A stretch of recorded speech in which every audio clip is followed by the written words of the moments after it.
తన ఆత్మని నా పాదాల దగ్గర నైవేద్యంగా పెడతాడో వాడికి నేను మోక్షాన్ని ప్రసాదిస్తాను. వాడు మానవుడే అవ్వక్కర్లా, జంతువైనా పర్వాలేదు, కీటకమైనా పర్వాలేదు, క్రిమి అయినా పర్వాలేదు, సాలెపురుగైనా పర్వాలేదు, పాము అయినా పర్వాలేదు, ఏనుగైనా పర్వాలేదు.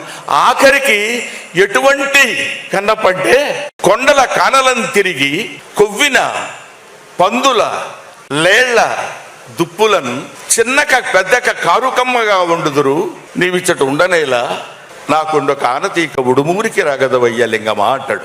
కొవ్విన పందుల లేళ్ల దుప్పులను, పంది మాంసం, లేడి మాంసం, దుప్పి మాంసం కూడా తెచ్చి పెడతానంటున్నాడు. అంటే తాను భుజించేటువంటి ఆహారాన్ని నీకు చిత్తశుద్ధిగా నైవేద్యంగా నీ పాదాల దగ్గర పెడతామని ప్రభు అని కోరుకున్నటువంటి వాడు కన్నప్ప. శివుడు అనేటువంటి వాడు ఉంటే ఆయన మనల్ని భక్తి పరిగణలోకి తీసుకుని మనల్ని ఒక భక్తుడిగా ఆయన ఆస్వాదిస్తాడు. అలాంటి వాడే మార్కండేయుడు.